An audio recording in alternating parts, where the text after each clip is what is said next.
अस्सलाम वालेकुम नाज़रीन इकराम, मैं हूं आपका होस्ट अयाज अहमद। नाज़रीन इकराम, हुकूमत की जानिब से 27वीं आईनी तरमीम को सेनेट के अंदर पेश कर दिया गया है। आज सारी की सारी चीजें खुलकर सामने आ गई हैं। जो कोई पर्दा रह गया था आज वो भी हट गया है। आज पता चल गया है कि यह हुकूमत अदलिया के साथ क्या करना चाहती है। यह हुकूमत उन जजिस के साथ क्या करना चाहती है जो हुकूमत की बात नहीं मानते। 4 जजिस सुप्रीम कोर्ट के अंदर हैं और 5 जजिस इस्लामाबाद हाई कोर्ट के अंदर। आज यह भी पता चल गया है कि हुकूमत आर्टिकल 243 के अंदर कौन कौन सी तब्दीलियां करना चाहती है। वजीर कानून आजम नजीर तारड़ ने आज सारी की सारी चीजें खुलकर बयान की हैं। तो उनको जवाब दिया है अलामा राजा नासर अब्बास ने सेनेट के अंदर, जिनको इमरान खान ने ऑपोजिशन लीडर नामजद किया हुआ है। अलामा राजा नासर अब्बास ने आज इंतहाई सख्त बातें की हैं। उन्होंने वाज़ह तौर पर खुलकर कहा कि आप आईनी तरमीम इस तरीके से लेके आ रहे हैं जिस तरीके से रात को चोर आते हैं। बाकी जो आज सारी की सारी बातें हुई हैं वो डिटेल के साथ आपके सामने रखने के लिए जा रहा हूं। दूसरी तरफ जो बातें हो रही थी कि शायद सुहेल खान अफरीदी को गिरफ्तार कर लिया जाएगा, उनके ऊपर हाथ डाला जाएगा, तो खैबर पख्तूनख्वा की जो नौजवान क़यादत है उन्होंने आज वाज़ह तौर पर बताया है कि अगर सुहेल खान अफरीदी के ऊपर हाथ डाला गया, अगर उनको गिरफ्तार किया गया तो फिर किस तरह का रिस्पॉन्स आगे से आएगा। सुहेल खान अफरीदी ने अडेरा जेल के बाहर जो बयान दिया था ऑपरेशन के हवाले से, उस पर आज खैबर पख्तूनख्वा से एक अहम तरीन और बड़ी गवाही भी आई है। शाहिद खान अफरीदी ने इमरान रियाज खान के हवाले से जो बयान दिया था उसके ऊपर इमरान रियाज खान ने जवाब दिया है शाहिद खान अफरीदी को। और एक अहम तरीन और बड़ी खबर है तहरीक लब्बैक पाकिस्तान के हवाले से, वो भी आपके सामने रखने के लिए जा रहा हूं। आगे बढ़ने से कबल गुजारिश करूंगा कि वीडियो को लाइक करके चैनल को सब्सक्राइब कर दें ताकि ये इंफॉर्मेशन का सिलसिला आप लोगों तक पहुंचता रहे। नाज़रीन किराम, आज का दिन पाकिस्तान की तारीख में हमेशा हमेशा के लिए याद रखा जाएगा। आज नवाज शरीफ ने वो गलती एक दफा दोबारा की है जो वो तारीख में पहले भी कर चुके हैं। आज इस हुकूमत ने सिर्फ इमरान खान के डर और खौफ की वजह से, सिर्फ इस वजह से कि हम किसी ना किसी तरीके से इमरान खान का रास्ता रोक लें, हम किसी ना किसी तरीके से इमरान खान को इक़्तिदार के अंदर ना आने दें, आज इस हुकूमत ने बाकायदा तौर पर प्रैक्टिकली अपने हाथों को काट कर आगे दे दिया है। यानी कि हुकूमत के इख्तियारात के अंदर कुछ भी नहीं रहा। और आप इस चीज को बड़ी आसानी के साथ समझ सकते हैं कि जब हुकूमत के पास देने को कुछ ना रहे तो फिर वो हुकूमत बोझ बन जाया करती है। और अब देखते हैं कि आने वाले दिनों में इस हुकूमत के साथ क्या होता है, मामलात किस तरफ जाते हैं। जो वफाकी कमीना है उसका इजलास हुआ और पाकिस्तान के जो वजीर आजम है वो पाकिस्तान के अंदर मौजूद नहीं थे। उन्होंने वीडियो लिंक के जरिए उस इजलास के अंदर शिरकत की। वफाकी कमीना ने 27वीं आईनी तरमीम के ऊपर मंजूरी दी और शहबाज शरीफ साहब ने कहा कि 27वीं आईनी तरमीम पर अपने कायद नवाज शरीफ को मैंने इत्मीनान के अंदर लिया है, उनसे रहनुमाई हासिल की है और उनका तहे दिल से मशकूर हूं।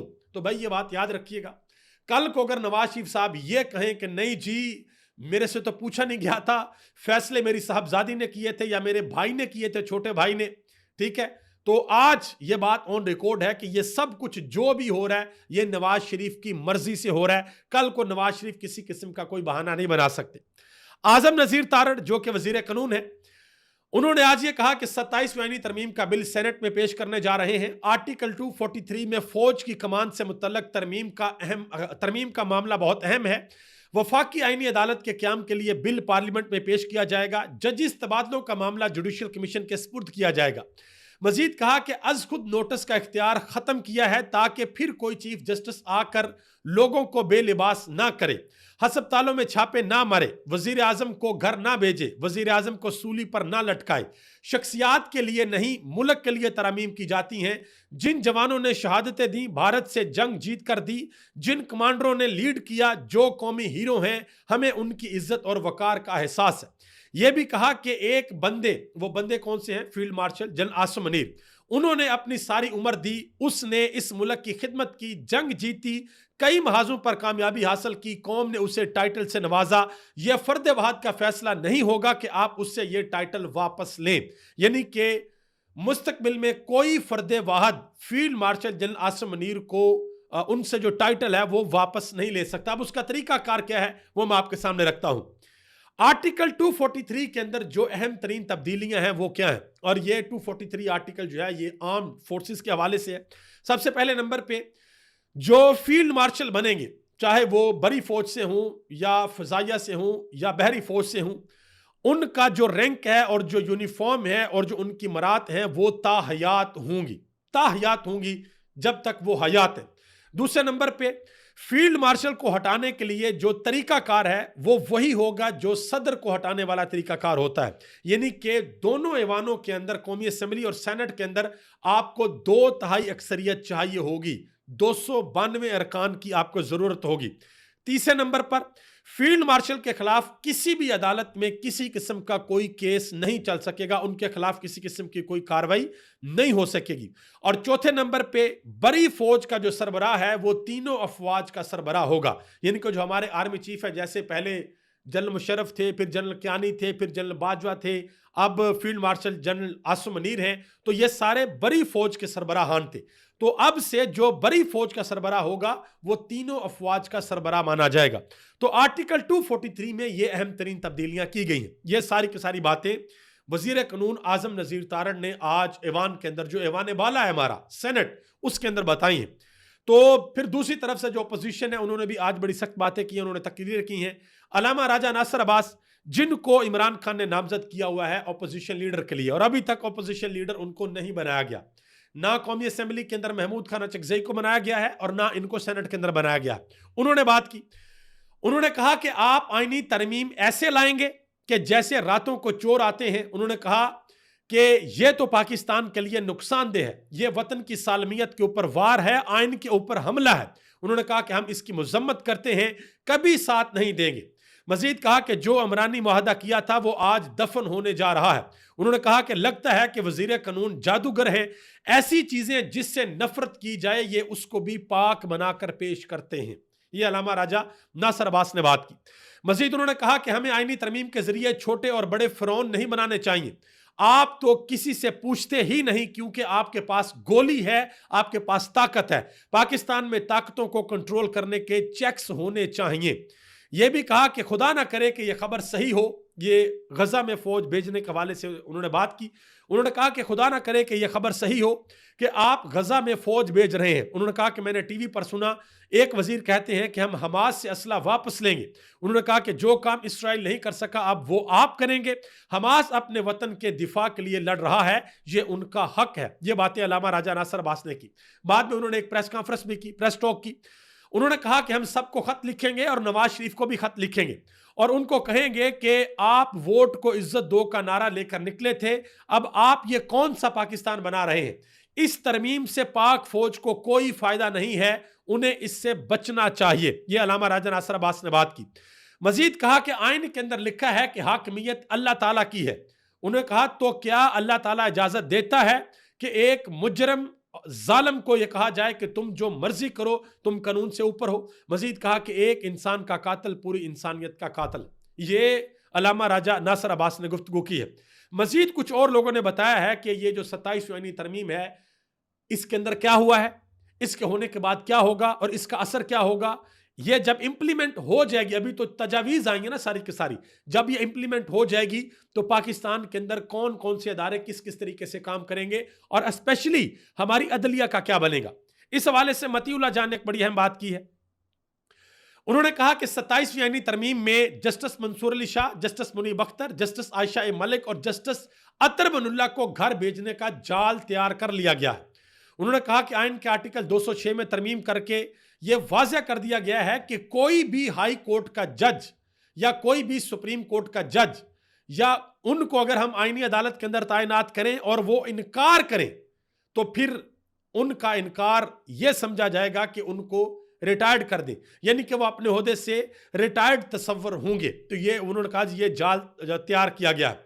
और दूसरी तरफ जाल जो है वो इस्लामाबाद हाई कोर्ट के जजेस के लिए भी तैयार कर लिया गया कि जजेस की ट्रांसफर का जो मामला है वो जुडिशल कमीशन के अंदर भेज दिया जाएगा। जुडिशल कमीशन के अंदर हुकूमत की अक्सरियत है। अब जो जज जो हुकूमत को लगेगा कि भाई ये हमारी लाइन के ऊपर नहीं चल रहा, ठीक है, अब जो जज हल्के से रिमार्क्स देगा कि जी इमरान खान को जमानत मिलनी चाहिए, इमरान खान के केसेस मेरिट के ऊपर चलने चाहिए, या इमरान खान को जो जज तरीके देगा, हो सकता है कि भाई इधर से जज साहब तरीक दें कि ठीक है जी इमरान खान का केस लगाओ, अगले दिन हुकूमत जो है वो जज को ट्रांसफर कर दे इस्लामाबाद से सिंध या इस्लामाबाद से बलूचिस्तान या इस्लामाबाद से पेशावर। तो ये अभी आने वाले दिनों में ये चीज़ें, ये चमत्कार होते हुए आपको नजर आ सकते हैं, मुमकिन तौर पर ये हो सकता है। हबीब अकरम ने बड़ी अहम बात की। उन्होंने कहा जी 27वीं आईनी तरमीम के बाद अदलिया की रही सही खुद मुख्तारी भी लिपट गई है, यानी कि वो खुद मुख्तारी भी खत्म हो गई है। फवाद चौधरी ने कहा कि सुप्रीम कोर्ट का तो अगलों ने कचूमर निकाल दिया है, जजों को अब काफी टाइम मिलेगा आपस में लड़ने के लिए। नौजवान सहाफी हैं उमर दराज गोंदल, उन्होंने कहा कि एक वक्त आएगा कि पीपल्स पार्टी नून लीग इमरान खान के ट्रक के ऊपर आएंगे, लेकिन तब तक हाथ पांव काट कर दे चुके होंगे। एक वक्त आना है, इनके ऊपर भी वही होगा जो इमरान खान के साथ हो रहा है, लेकिन फिर इनके हाथ कुछ नहीं होगा। और इमरान खान तो डट के खड़ा हुआ है ना, इमरान खान तो बर्दाश्त कर रहा है, इमरान खान फेस कर रहा है, लेकिन ये लोग चंद घंटे भी फेस नहीं कर सकेंगे जो इमरान खान ने फेस किया है। मजीद आगे आ जाए, माजिद निजामी ने एक बड़ी अहम बात की है। उन्होंने कहा कि बड़े भाई नवाज शरीफ ने सिविल मिलिट्री तवाज़ुन बरकरार रखने के लिए जनरल मुशर्रफ को आर्मी चीफ के साथ साथ chairman joint chief of staff committee भी बनाया था, लेकिन एक साल बाद ही अक्टूबर 1999 में धड़न तख्ता हो गया। अब छोटे भाई शहबाज शरीफ ने हाइब्रिड सिस्टम की मजबूती के लिए जनरल आसिम मुनीर को आर्मी चीफ के साथ साथ चीफ ऑफ डिफेंस फोर्सेस बनाने का ऐलान किया है। आगे आगे देखिए होता है क्या। वक्त तो भाई खैर कभी भी कल्टी खा सकता है, देखते हैं क्या होता है। अमीर अब्बास साहब, उन्होंने दुनिया के कोई 6-7 हुक्मरानों की मिसाल दी है कि कजाफी साहब 22 साल इक्तदार के अंदर रहे, लेकिन आज वो कहां पे हैं। इसी तरह एक और हुक्मरान है उमर बोंगो, वो 41 साल रहे, एक और हैं वो 36 साल रहे, एक और हैं वो 32 साल रहे, एक और हैं वो 31 साल रहे, एक और हैं वो 17 साल रहे। ये तो अमीर अब्बास साहब ने बड़ी पुरानी बातें की हैं। मैं अभी हाल की बातें आपको बताता हूं। बशारुल असद शाम के अंदर कहां पे है वो, ये हमारे बांग्लादेश के अंदर हसीना वाजिद, वो कहां पे है। श्रीलंका के 2 भाई वो किधर हैं, नेपाल के हुक्मरान किधर हैं। चले इन सबको भी छोड़ें, मैं ताजा तरीन मिसाल आपको देता हूं पाकिस्तान से। बताएं कि अली अमीन गंडापुर कहां पे नजर आते हैं किसी को? अब खबरों के अंदर रहते थे ना हर वक्त, अली अमीन गंडापुर KPK का वजीर आला, अब कहां पे है?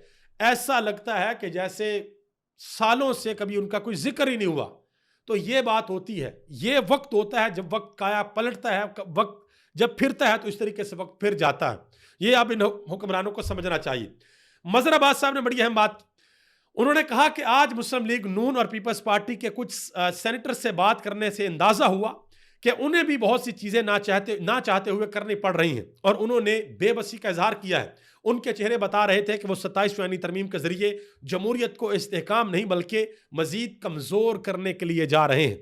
मजीद आगे आ जाइए, एक नौजवान सहाफी हैं सैयद जिशान अजीज, उन्होंने कहा कि तारीख हमेशा एक मौका देती है अपने गुनाह धोने का, और नून लीग और पीपल्स पार्टी के पास आज वो मौका है कि अगर वो किसी गेट पर जाने की बजाय अवाम की तरफ वापस लौट आए तो हो सकता है कि वोट को इज्जत दो का नारा भी वापस आ जाए, वो दोबारा लगा सकें, और नवाज शरीफ भी अपने मुंह से मास्क को हटा सकें। उन्होंने कहा कि यह बिल्कुल आखिरी मौका है। लेकिन भाई मेरे ख्याल से आखिरी मौका ये नहीं है। आखिरी मौका उस दिन था जिस दिन नवाज शरीफ को यह कहा गया था कि आप मनसेरा से भी हार गए और आप लाहौर से भी हार गए, और नवाज शरीफ ने उस दिन फैसला किया था कि मैं हर किस्म का कॉम्प्रोमाइज करूंगा। नो डाउट सैयद जिशान अजीज साहब ने जो बात जिस कॉन्टेक्स्ट में किया, तरमीम के कॉन्टेक्स्ट में, वो भी ठीक है कि भाई अब भी वक्त है, रुक जाओ, अब भी वक्त है, आवाम की तरफ वापस आ जाओ, कल को वोट लेके इक्तदार में आना है। लेकिन नून लीग को लगता है कि अब हमने कभी वोट लेने ही नहीं, और आज उसकी एक मिसाल आपको मैं दे भी देता हूं। आज एक ऐसा काम हो गया, वो मिसाल आपको देता हूं कि इनको लगता है कि अब हमें वोट की जरूरत नहीं पड़ेगी। और यह भी आपको बताता हूं कि अगर इनको लगता है कि इनको वोट की जरूरत नहीं पड़ेगी तो कल को इनका मुतबादल कौन होगा जो ये समझेगा कि हमें भी वोट की जरूरत नहीं है, हम भी किसी भी वक्त वजीर आजम बन सकते हैं, कभी भी इक्तदार के अंदर आ सकते हैं। ईमान मज़ारी ने इस हवाले से बड़ी अहम बात की है। उन्होंने कहा कि पाकिस्तान की लूली लंगड़ी जमहूरियत का जनाजा निकल रहा है, यह आईनी तरमीम नहीं, आइन को खत्म करने के मुतरादफ है। पाकिस्तान में अब सबको पता होना चाहिए कि बादशाहत है, इस गरीब और पिसी हुई अवाम पर दिन दहाड़े डाका डाला जा रहा है। यह एक गलत फहमी पर किया जा रहा है कि बंदूक के जोर पर इज्जत करवाई जा सकती है। इस मुल्क में ना तो कोई अदालत होगी और ना ही कोई सोशल कॉन्ट्रैक्ट। उन्होंने कहा कि जमहूरियत के खुद साख्ता ठेकेदारों, आपको अपनी ही अवाम पर हतमी वार की मुबारकबाद आप कबूल करें। यह बात की है ईमान मज़ारी ने। मुनीफ फरूक साहब ने एक और बात कह दी है, कहते हैं कि 27वीं आईनी तरमीम के हवाले से हुकूमत out of the box solutions के बारे में सोच रही है। शायद आपको 26वीं आईनी तरमीम की मंजूरी का रिपीट नजर आए कि जैसे 26वीं आईनी तरमीम मंजूर करवाई गई थी, हो सकता है ये भी वैसे मंजूर करवाई जाए, क्योंकि हुकूमत को 3 सेनेटर चाहिए, सेनेट के अंदर वो उनके पास नहीं है। तो या तो हो सकता है PTI के सेनेटर ही आ जाए या मौलाना फजल रहमान के आ जाएं, अगर ना आए तो वो कह रहे हैं कि भाई वो 26वीं आईनी तरमीम वाला फॉर्मूला जो है वो दोबारा अप्लाई किया जाएगा, और आपको पता है कि वो फॉर्मूला किस तरह का था। आगे आ जाए जी। अब्दुल गनी अफरीदी, उन्होंने खैबर पख्तूनख्वा से, वो उनका तल्लक है, सोहेल खान अफरीदी के साथ होते हैं और बड़ी दबंग गुफ्तगू करते हैं, बड़ी सख्त गुफ्तगू करते हैं। उन्होंने कहा जी वज़ीर आला सोहेल अफरीदी की मस्जिद में कुत्तों के हवाले से जो बात है वो बड़ी कड़वी है और बड़ी तलख है। उन्होंने कहा लेकिन 100% हकायक के ऊपर मबनी है। मैंने आपको पिछले व्लॉग के अंदर बताया था कि ये जो बयान सोहेल अफरीदी ने दिया था कि जब ऑपरेशन होता तो मस्जिदों के अंदर कुत्ते बांधे जाते हैं, और जब हम जाकर कहते हैं कि ये अल्लाह का घर है तो हमें यह कहा जाता है कि कुत्ते और आप लोग एक ही हैं, कोई फ़र्क नहीं है। तो इसके ऊपर जो है वो बड़ा गुस्सा किया गया कि ये सोहेल अफरीदी ने बड़ा गलत किया, और बहुत से लोगों ने इसके ऊपर ये कहा कि सोहेल अफरीदी को ये नहीं कहना चाहिए था। लेकिन अब दूसरी तरफ से ये कहा जा रहा है कि सोहेल अफरीदी जो कह रहे हैं वो बात बड़ी सख्त है, बड़ी तलख है, लेकिन ये सच है। पाकिस्तान तहरीक इंसाफ के एक नौजवान एमएनए है शाहद खटक, उन्होंने वाज़ह तौर पर कहा है, कहते हैं कि अगर वज़ीर आला सोहेल अफरीदी को गिरफ्तार करते हैं तो फिर जो खैबर पख्तूनख्वा में होगा वो आप बर्दाश्त नहीं कर सकेंगे। उन्होंने कहा कि सोहेल अफरीदी को किसी का बाप भी गिरफ्तार नहीं कर सकता। ये उन्होंने बात की है। आगे आ जाए जी। शाहिद खान अफरीदी ने इमरान रियाज खान के हवाले से लंदन के अंदर एक बात की। उन्होंने कहा था कि मैं सोशल मीडिया पर झूठ नहीं बोलता, अपनी औलाद को हराम का पैसा नहीं खिलाता। कुछ लोग हैं जो रजिस्टर्ड झूठे हैं, वो कहते थे कि हम पाकिस्तान छोड़कर कभी नहीं जाएंगे। मैंने खुद वीडियो के अंदर देखा है कि गधे के ऊपर गधा बैठा जा रहा था। ये उन्होंने डायरेक्टली बात की है इमरान रियाज खान को। तो अब इमरान रियाज खान ने भी उनको आगे से जवाब दिया शाहिद खान अफरीदी को। उन्होंने कहा कि मैं भी सोच रहा था कि खोता टाउट अभी तक लॉन्च क्यों नहीं हुआ। उन्होंने कहा कि खोता दिमाग है ना, जरा देर से समझ आती है। उन्होंने कहा कि और हाँ, मैंने तो कभी खोते के ऊपर सवारी नहीं की है। उन्होंने कहा कि ये कौन सी वीडियोस देखता रहा है। उन्होंने कहा कि मुंह के तासरात बता रहे हैं कि पॉलिश जबान के रास्ते हलक तक उतर गई है और काफी बदमजा है। मजीद कहा कि मैं पाकिस्तान कभी ना छोड़ता अगर मेरे कत्ल का हुक्म इसके मालिकान ना देते। उन्होंने कहा कि खातर जमा रखे, मैं वापस आऊंगा, मेरा रब हक के साथ है और मुनाफिक जरूर रुसवा होंगे। अब ये शाहिद अफरीदी ने बात की तो एंकर इमरान रियाज खान ने डायरेक्टली आगे से उनको जवाब भी दिया। आखिर में आ जाए जी, एक बड़ी तहलका खेज खबर आई है। ये जबरान नासिर साहब ने यह बात लिखी है। उन्होंने कहा जी लाहौर हाई कोर्ट में सानहा मुरीदके के मुतासरीन की नुमाइंदगी करने वाले वकील के मुताबिक हुकूमत के क्रैकडाउन में कम से कम 24 अफराद के मारे जाने का दस्तावेजी सबूत जो है वो मौजूद है। उन्होंने कहा कि पीएमएल की क्यादत में कायम पंजाब हुकूमत दावा करती है कि उन झड़पों में सिर्फ 3 अफराद जाँ बहक हुए, और यही पीएमएलएन 26 नवंबर को इस्लामाबाद में 10 से ज्यादा अफराद को मार चुकी है, और फिर टीवी के ऊपर इश्तिहार चलाकर दावा किया कि एक भी शख्स नहीं मारा गया। बेसिकली टीएलपी का जो केस लड़ रहे हैं ना वकील, उन्होंने कल ये गालिबा ने बयान दिया था, बाकायदा तौर पर वीडियो जारी की थी कि 24 लोग जो हैं उनका हमारे पास डाटा मौजूद है, और 8 लोग उन्होंने कहा कि अदालत के अंदर मौजूद हैं, बाकी अदालत के अंदर मौजूद नहीं है। उनके घर वालों को ज़दोकोब किया जाता है, उनके ऊपर प्रेशर डाला जाता है। उन्होंने बाकायदा तौर पर एक मिसाल भी दी। उन्होंने कहा कि अमरीद के ऑपरेशन में मरने वाले कारकुन हशमतुल्लाह की मैयत उसके घर वाले तदफीन के लिए ले जा रहे थे। मकतूल की बहन भाइयों को गिरफ्तार करके उनके ऊपर तशद्दुद किया गया, लाश को छुपा दिया गया, पुलिस तशद्दुद से मकतूल की एक बहन का हमल ज़ाया हो गया। ये सब बातें डॉक्यूमेंटेड हैं। उन्होंने कहा कि एक मुकदमे में जमानत के बाद दूसरे मुकदमे में उठा लिया गया। ये एहसानुल्लाह आरफ उनका नाम है। उन्होंने बाकायदा तौर पर वीडियो के अंदर यह पैगाम जारी किया। आगे आ जाए जी, मैंने आपको कहा था कि एक मिसाल आपको दूंगा। ये हिना परवेज भट्ट साहबा का एक ट्वीट आप देख लें। कहती हैं कि बलाल फरूक तारड़ को वजीराबाद की हल्का NA-66 के ज़िमनी इंतखाबात में बिला मुकाबला कामयाब होने पर बहुत बहुत मुबारक हो। ये नून लीग की मकबूलियत का मुंह बोलता सबूत है। माशाल्लाह, मुकाबले में कोई है ही नहीं। तहरीक इंसाफ ने बाइकआउट का ऐलान किया हुआ है, पीपल्स पार्टी आपको सपोर्ट कर रही है। मुकाबला आपका किसने करना है? कोई अगर आज़ाद भी खड़ा होता तो उसको भी कहा जाता है कि भाई नीचे बैठो, खड़ा नहीं होना। तो ये एक चीज़ मैंने आपको बताई ना कि कल को ऐसे भी हो सकता है कि अभी इकरारुल हसन साहब शुरू कर रहे हैं ना अपनी तारीख, शाहिद अफरीदी साहब भी आ रहे हैं, उधर से वो सिंगर जवाद अहमद, मेरे ख्याल उनका नाम है, वो भी आ रहे हैं, और वो चाहत फ़तेह अली खान वो भी कभी कभी बयान देते हैं। तो कल को भाई फॉर्म 47 पे कोई भी वज़ीर आज़म बन सकता है। कल को नून लीग और पीपल्स पार्टी चीखे ना मारे कि वोट तो हमें थोड़े से मिले हैं लेकिन हमारा कुछ बना नहीं है, तो कुछ भी हो सकता है। आने वाले वक्त में देखिए कि क्या क्या होता है। अभी तक लेते हैं, आप सबका बहुत बहुत शुक्रिया। पाकिस्तान जिंदाबाद, पाकिस्तान के करोड़ों अवाम पाइंदाबाद।